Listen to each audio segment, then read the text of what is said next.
Okay, this may be oversharing, but I put the box this way, lifted the crank up, kicked it out of the way, turned, and put it down on a hard 3/4 inch or half-inch plywood that's got cloth on it. I want to try and keep it clean. I also made sure that, even though it's in these boxes, I made sure that it can't roll downhill. It's on an angle that it shouldn't roll at all, but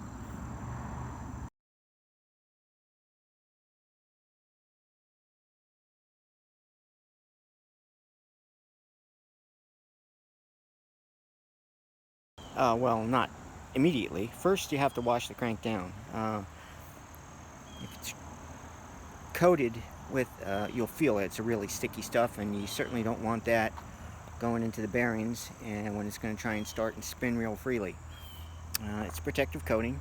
So what I did was I washed it with soap and water, washed it with spray brake cleaner, washed it with soap and water a couple times till I was pretty confident that it was clean.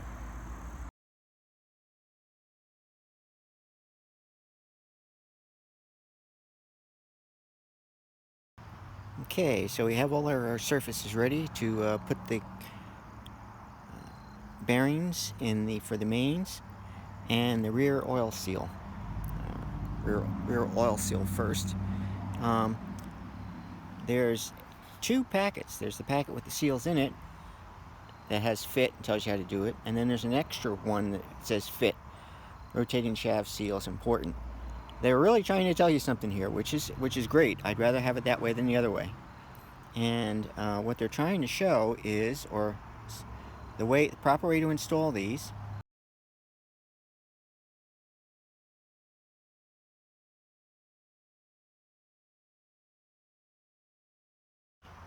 Rubber seals are properly installed when its largest raised sealing tip is closest towards engine. Okay, now what that means is,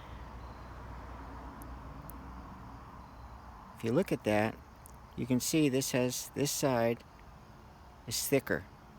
This is a small one.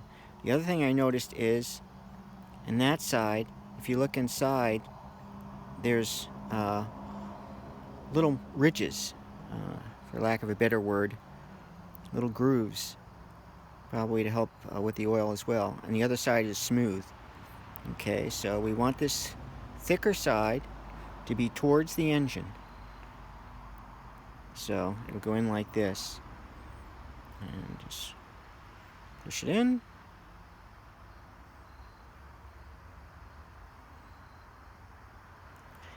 And not using RTV or anything, letting the seal do it by itself. And if you look now, you can see how the one edge is flush here, the other edge is a little bit higher. That's how you know you got it right.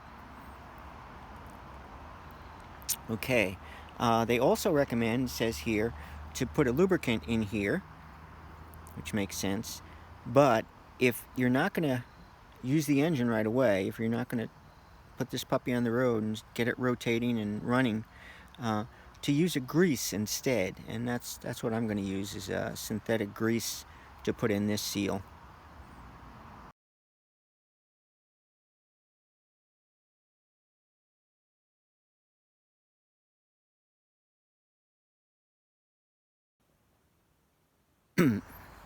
The crank is lowered into the block, main bearing caps. We put the first three. I'm getting ready to tighten down the fourth one. And I just wanted to show you what I do is I lube the bearing itself and the journals. I put lube on the journals as well.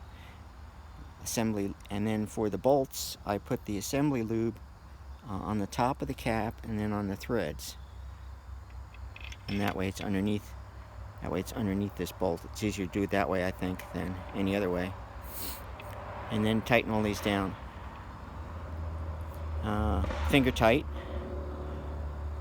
And then I'll crank them down. The spec is for the